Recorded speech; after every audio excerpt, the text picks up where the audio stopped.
श्रापित आईना। ये बात सच्ची घटना पर आधारित है। यह बात है एक दिल्ली की पुरानी गली की, जहां दो भाई बहन रिया और उसका भाई अमन एक पुराना मकान देखने आए थे। वो मकान उनके बहुत सस्ते में मिल रहा था, क्योंकि कहा जाता था कि वहाँ कुछ अजीब होता है। रिया ने दरवाजा खोला। किर्रर की आवाज के साथ एक ठंडी हवा का झोंका उनके चेहरे पर पड़ा। अंदर पुरानी लकड़ी की बंदूक, दीवारों पर सीलन और मकड़ी के जाले थे। अमन ने धीरे से कहा, दीदी, सच में हमें यहाँ रहना चाहिए? रिया ने हंसकर कहा, हाँ। अरे ये सब अंधविश्वास है। देखो तो सही, जगह कितनी बड़ी है। दोनों ने घर का मुआयना शुरू किया। सब ठीक लग रहा था, लेकिन बस ऊपर वाले कमरे में एक बड़ी सी चीज कपड़े से ढकी थी। अमन ने धीरे से कपड़ा हटाया तो उसके नीचे एक खूबसूरत आईना था, जो टूटा फूटा था। किनारों पर जंग लगी हुई और बीच में काली धुएं जैसी परत। अमन ने कहा, दीदी, इसे फेंक देते हैं ना? रिया ने कहा, नहीं, बहुत खूबसूरत है, साफ कर देती हूँ, नया लगने लगेगा। उस रात रिया ने घर में ही रुकने का फैसला किया, जबकि अमन अपने दोस्त के घर चला गया था। पहली रात रिया कमरे में अकेली थी। बिजली चली गई थी। उसने मोमबत्ती जलाई और उसी आईने में बाल संवारने लगी। अचानक उसे आईने में एक साया दिखा। उसने पलट कर देखा, कोई नहीं। रिया ने धीरे से कहा, शायद भ्रम हो। लेकिन जब उसने दूसरी बार आईने में देखा तो इस बार वो साया मुस्कुरा रहा था। उसका दिल जोरों जोरों से धड़कने लगा। उसने जल्दी से मोमबत्ती बुझाई और बिस्तर पर जाकर लेट गई। अगली सुबह जब अमन लौटा, रिया बहुत अजीब लग रही थी।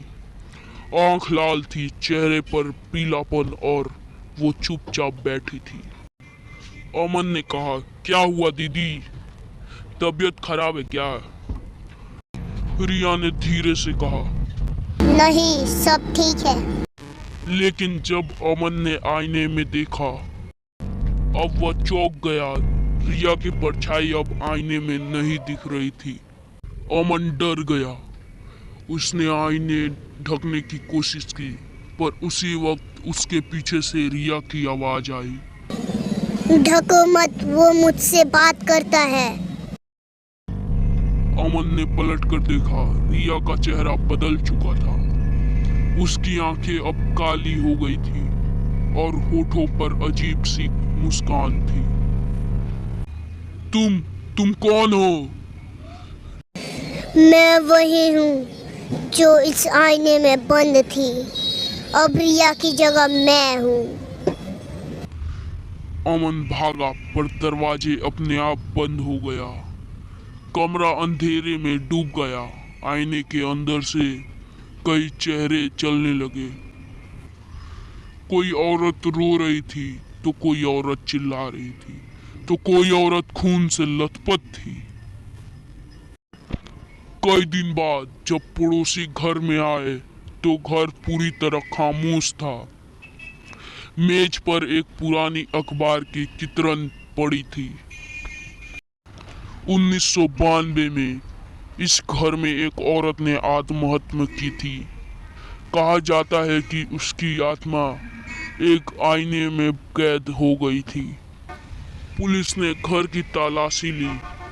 सब खाली था, बस वो आईना बीच कमरे में रखा था, जिसमें रिया मुस्कुराई हुई दिखाई दे रही थी। लेकिन रिया कहीं नहीं थी। आज भी कहते हैं वो आईना अब एक एंटीक शॉप में है, जो भी उसे खरीदता है कुछ दिनों में गायब हो जाता है। कभी कभी रात में जब दुकान बंद होती है तो बाहर से किसी के रोने की आवाज सुनाई देती है। अब तुम मेरी जगह जाओगे। सीख, कभी भी पुराने घरों या चीजों को बिना जाने समझे अपने जीवन में शामिल मत करो। कभी कभी जो चीज सुंदर दिखाई देती है वो सबसे घातक हो सकती है। Please like and subscribe to our channel. Thank you so much for watching our video.